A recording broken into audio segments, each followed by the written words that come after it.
কুমিল্লা আমি যাইতেছি আমি কুমিল্লা যে কামে লাগি ভাই আজকে ট্রেনের ভিতরে মোবাইল এবং মানিব্যাগ চুরি হয়েছে, যার প্রেক্ষিতে এই লোকটারে আটক করা হয়েছে। জানি না চোর কিনা, তবে আটকটা করার কারণ আছে। চুরি হওয়ার পরে যে ভুক্তভোগী মুরব্বী বলতেছে যে ভাই আমার মানিব্যাগ এবং মোবাইল নিয়ে গেছে, ভাই আমার একটু হেল্প করেন, চোরটারে ধরার জন্য হেল্প করেন।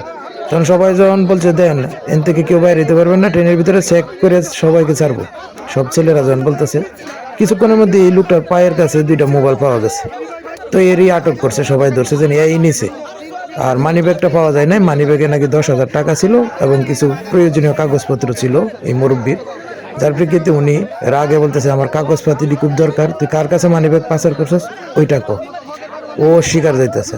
আর এই যারা আটক করা হয়েছে চোর সন্দেহে, এর বাড়ি বাজিতপুর, কিশোরগঞ্জ জেলার। তো এইসব লোকের জন্য আসলে এলাকারও দুর্নাম হয়, স্টেশনেরও দুর্নাম হয়। এদের আসলে শাস্তি হওয়া উচিত কঠিন যদি চোর হয়। যদি চিনেন তাহলে অবশ্য আপনি কমেন্টে বলে যাবেন চোর কিনা। মূল্যবান ডকুমেন্ট ছিল টাকা 10,000 আইডি কার্ড সব